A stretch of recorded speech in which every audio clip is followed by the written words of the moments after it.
հաղորդումն է, ուրեմն մենք արդեն բավականին ծանոթացել ենք զորավի թե կենսագրական թե ստեղծագործության մի շարք այսպես նյութերի եւ այժմ կփորձենք մտածելով մեթոդի միջոցով հասկանալ թե ինչ ենք արդեն սովորել Գրիգոր Զորավի մասին։ Առաջինը մենք կներկայացնենք Գրիգոր Զորավի կենսագրությանը վերաբերող փաստեր։ Սուզաննա ջան, ներկայացրու տեսնենք ինչ գիտենք Գրիգոր Զորավի կենսագրության մասին։ Գրիգոր Զորավը ծնվել է 1861 թվականին Որսում, նախնական կրթությունը ստացել է Բեշիկթաշի Մաքրունյան վարժարանում, այնուհետև տեղափոխվել է Թարգմանչած վարժարան։ Հետագայում 16 տարեկանում ընդունվում է Ոչի երկրաչափական ինստիտուտ եւ 3 տարի անց ինստիտուտը ավարտելուց հետո ստանում է կամուրջների եւ խճուղիների երկրաչափական ճարտարապետության պաշտոնը։ Հետագայում չի բավարարում նրան դա եւ նա ընդունվում է Պոլսի իրավագիտության ինստիտուտ, որտեղ կրթությունը տարվում էր ֆրանսերեն լեզվով։ Ստեղծագործության հետ շատ զուգահեռներ ունեն եւ շատ հաճախ իր կյանքից հենց վերջած դրվագները տեղ են գտել իր ստեղծագործությունների մեջ։ Դրա համար շեշտադրումը կատարում ենք նաեւ նրա քաղաքական հասարակական գործունեությանը։ Այդ տարիներին արդեն հայերի մեջ տեղ է գտել փախուստի հոգեբանությունը, գաղթի հոգեբանությունը, գաղթականի հոգեբանությունը եւ նա դրա դեմ պայքարում է եւ թույլ չէր տալիս, որպեսզի հայերը վհատվեն։ Զորավը ասում է, որ կգա ժամանակ եւ դուք պատասխան չեք կարողանա տալ ձեր արածների համար, սակայն ձեզանից պատասխան կպահանջվի։ Եվ Զորավը շատ դաժանաբար հիշում եք, ուրեմն Բերձեթունյանցի վերջին արևադարձը գրքում կա կենսագրական շատ խիստ մանրամասներ, որտեղ ներկայացվում է Գրիգոր Զորավի մահվան տեսարանները։ Ուրեմն նրա եւ Վարդգեսին սպանում են երկու մարդասպաններ։ Տեսնենք, այստեղ ուրեմն կենսագրական շատ կարևոր փաստարկներ ուղիղ կապ ունեն Գրիգոր Զորավի ստեղծագործության հետ։ Եվ նայოთ, նա հիմա Դիանա ջան դուք փաստես կտեսնենք, որ ռեալիզմի ներկայացուցիչ է եղել եւ ինչու ռեալիզմ, որովհետեւ այն ամենին ինչ տեսել, այն ամենին ինչ զգացել է, պարզապես չեն կարողացել նրա մեջ չի տակող անտարբեր անցնել, չէ՞։ Հիմա մեզ ներկայացուցիչը արձակի փոքր ձևի մեջ է, դեռ աշակերտական տարիներից նա հորինել է իր սեփական բանաստեղծությունները եւ հրատարակել դրանք 1883-ից 84 թվականներին։ Զորավը իր 1909 եւ 1911 թվականներին հրատարակել է իր տարբեր տարիների գրված 3 ժողովածուները, կյանքն ինչպես որ է, լուր ցավեր եւ խճմտանքի ձայներ։ Վերնագրից արդեն պարզ երևում է, որ Զորավը գեղագիտորեն ծրագիրը եղել է ռեալիստորեն ապացուցել կյանքի երևույթները եւ արդեն նա մասնավորապես թափանցել է կյանքի թաքուն խորշերը։ Զորավը իր գրվածքները բաժանել է մի քանի խմբի՝ սոցիալական պատկերներ, սիրահին, երգիծական, քնարական եւ խոհակապիլիսոփայական։ Մի շարք նորավեպերում նա նրբորեն ապացուցել է մարդկային ողբերգության ակունքները։ Ժողովածուները ասենք, չէ, ժողովածուները Մարիամ ջան, կարող ես մեզ ասել Գրիգոր Զորավի 3 ժողովածուները, որում ներառված են նրա նովելները։ Բարձր ասա Մարիամ ջան։ Շնորհակալ ձայները, կյանք ինչպես որ լուր խճմտանքի ձայներ, կյանքն ինչպես որ է եւ լուր ցավեր։ Վերաբերյալ մասին, նորավե վիտալներ նովել նշանակում է նորություն, որը ձևավորվել է բաղբերացների դարաշրջանում։ Այս ժանրի դասական օրինակներից են Ջովանո Բոկաչոյի 14-րդ դարի նորավեպը, որը ամփոփված է Դեկամերոն գրքում։ Պատմվածքի նման նորավեպը փոքր արձակի ժանր է, որը ունի առանձնահատկությունները։ Երկուսը փոքրածավալ են, որոնք տարբերում են մեկտեղ կյանքի որևէ իրողություն։ Նորավեպում կերպարները քիչ են, սակայն նորավեպը աչքի է ընկնում իր գործողությունների սրընթաց զարգացմամբ։ Եվ 1483 թվականին լույս է տեսնում արևմտայի առաջին նորավեպը, Օրիորդ Մենիկ Կանանի ասուպը։ Հետագայում համարում հայտնվում են նաև Հակոբ Արոյանի Գրիգոր Զորավի նորավեպերը, որոնք ունենում են մեծ դեր եւ նվաստում են ժանրի հաղթաշար։ Ուրեմն միջա չէ, Գերտովեսյան։ Դեռևս ոչ, ուրեմն միջոցով պետք է աշակերտները գուշակեն, որ նովելի մասին է խոսքը, իսկ հուշող քարտերը դուք էլ նայեք, որովհետև երբ որ ներկայացուցիչ եք, դուք կհասկանաք ինչու են այս քարտերը հուշող քարտեր համարվում։ Ասա Մանե ջան։ Ջիդի պատկը, ինչու, կարող ես ասել ինչու։ որ նրա պայուսակը լցվում էր, նույն տանային ականներ, ինչքան լցվում, մեկը չէր լցվում։ Լավ, հիմա Սյուզի ջան մեզ մի հատ ներկայացրու Տիտին Պարկ նովելի զիբաշարի սյուժեն, որպեսզի հասկանանք, թե այս ուշով քապերը ինչու են դիպուկ եւ ինչու են հենց Սոցիալական ամենայն ուղղվածություն ունի, կյանք ինչպես որ է ժողովածում բացի այս նովելը, այսպես ֆինանսական գործերը դեպի վատն են ընթանում եւ նա որոշում է չասել իր աղջիկների դրա մասին, որպեսզի նրան անհոգ ապրեն, սակայն իր համար այդ պահին անորոշ է իր աղջիկը, քանի որ նա չէր հասկանում, թե ինչպես պետք է շարունակի հետագա կյանքը եւ աղջիկները նրան անընդհատ ինչ-որ բան է նրանց պետք, նրանք դիմում են իրենց հորը, չիմանալով, որ իրենց հայրը գտնվում է սնանկ վիճակում եւ նրանց հայրն է սուտ շփիտ է ցուցադրում աղջիկների մոտ, սակայն նրա մոտ հուսահատություն է եւ նա չէ կարողանում հոգալ աղջիկների կարիքները։ Նա այսպես հասկանում է, որ այլևս չի կարող նայել աղջիկների աչքերի մեջ եւ այսպես թուլության պատճառով դավաճանելով իր սկզբունքներին, դավաճանելով իր խոստմանը, որ պետք է նայել կյանքին դավաճանելով եւ իր աղջիկներին, որ պետք է իր աղջիկներին հասնել իրենց նպատակներին, Դանայան տակառը հեշեցնող պայուսակը, որը միշտ իր հետ է եւ նա այսպես մշտական իր կարիքների պայուսակն է, որը միշտ նա ինչ-որ բան պետք էր այդ պայուսակը լցնելու համար։ Անվերջանալի հոգսերի խորհրդանիշն է, չէ՞։ Նրա անվերջանալի հոգսերի խորհրդանիշն է։ Անորոշություն, հուսահատություն, թուլություն եւ վերջը դավաճանություն։ Այս դավաճանությունը կարմիր թելի պես անցնում է այս 4 նովելների մեջ։ Հիմա պետք է վերջում մենք տեսնենք դավաճանության որ դրսևորումը կա որ նովելում, այսինքն միայն ուղիղ իմաստով չէ, դավաճանություն ուներ տարբեր դրսևորումներ ամեն մի նովելում մի տեսակով, որը կպարզենք Ստրատիկ Թորոսյան։ Հիմա հաճ հասկանանք, որ նովելի մասին է խոսքը, երևում են նկարները։ Մենություն, լավ, ես այսպես կպահեմ։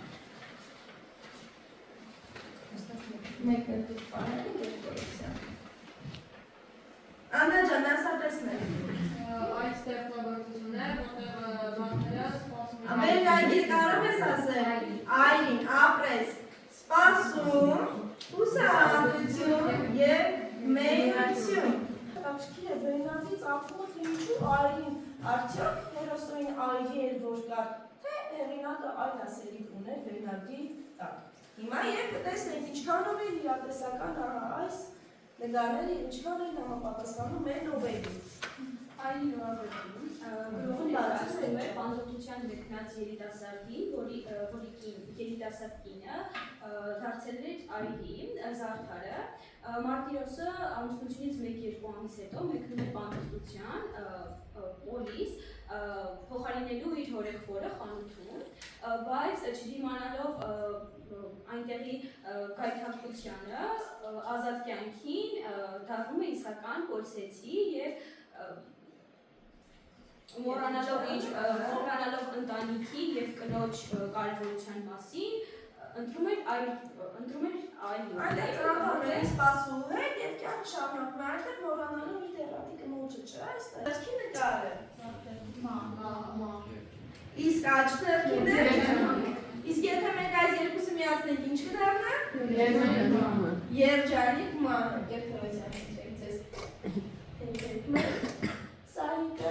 Երջանիկ մահը, բայց եկեք միջև նովելին անդրադառնալը, մի հատ հասկանանք այստեղ։ Մահը կարող է լինել երջանիկ, թե ոչ։ Որոշ դեպքերում կարող է։ Մահը քաղցր կարող է լինել։ Մենք սրանց հերթով կարադառնանք ու դուք մեկնաբան եք, այո, հեշտ, երջանիկ։ Բոլոր դեպքերում մահը մեկն է, չէ՞։ Մարմնի անջատումը հոգուց։ Այսինքն բոլոր դեպքերում մարդիկ մահանում են, բայց այդ մահը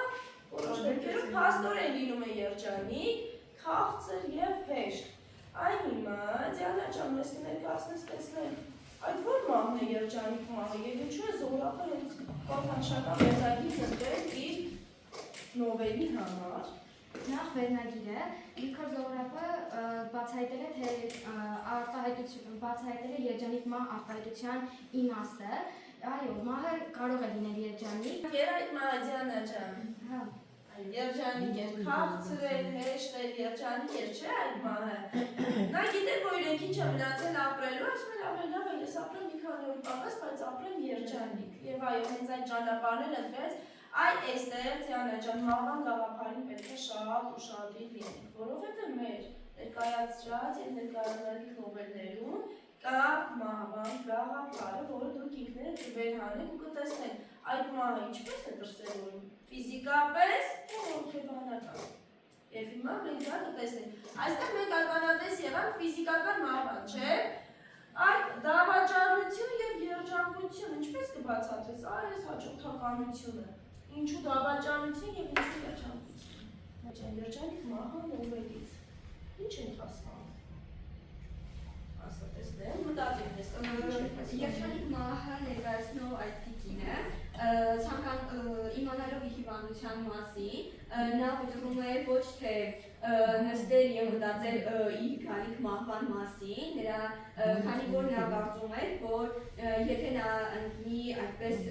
բժշկության հետևից եւ փորձի բուժվել, դա նրանից կտանի իր ժամանակը, այն ժամանակը, որ նա կարող է օգտագործել երջանիկ ապրելու եւ լեցուն կյանքով ապրելու համար։ Եվ մարդ, որ շատ էր ուզում ապրել, բայց չէր կարող։ Այստեղ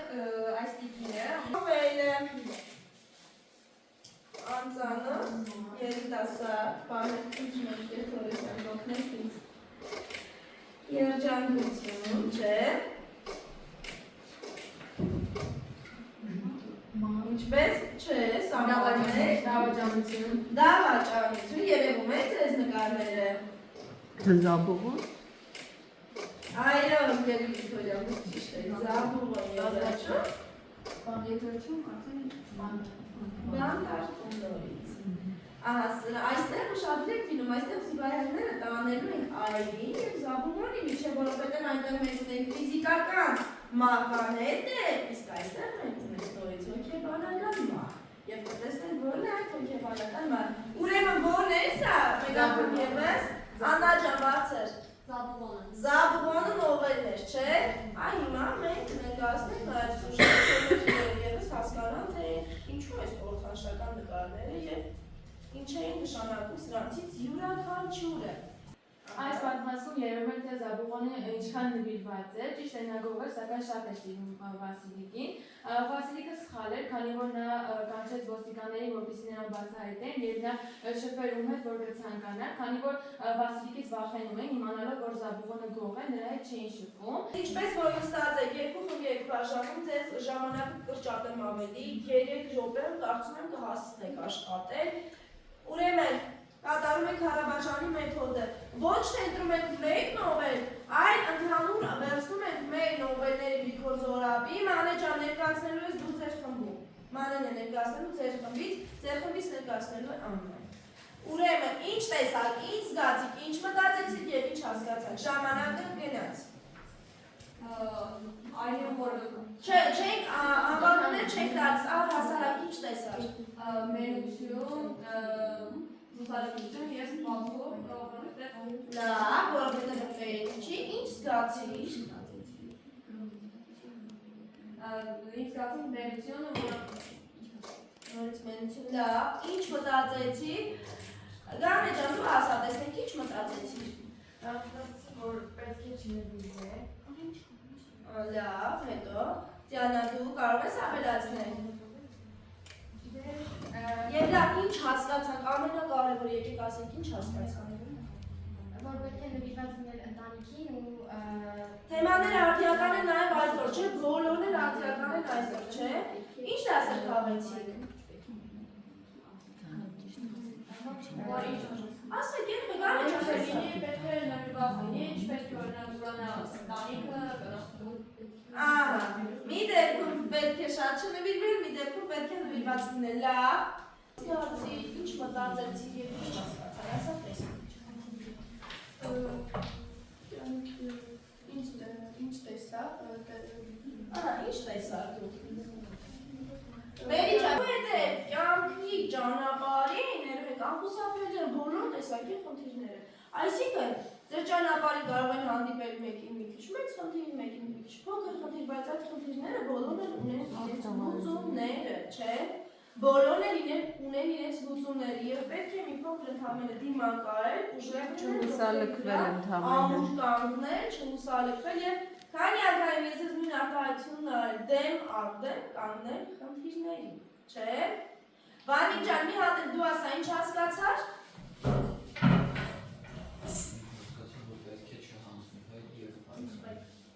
Մենք ամբողջ թեման դիպրոս օրապետյանը ստեղծագործություն այս 4 օրով է բերել, որովհետև գրելու ենք ամփոփիչ գրավոր աշխատանք։ Լավ։ Այ Մերի ջան, ասա տեսեք, մեր էլի չեք առանձնացնում որևէ վերնագիր, մենք արձածած թեմաներից ընտրում ենք, ինչ դրական հետերի հանդիպեցին և ինչ բացասական։ Ոչ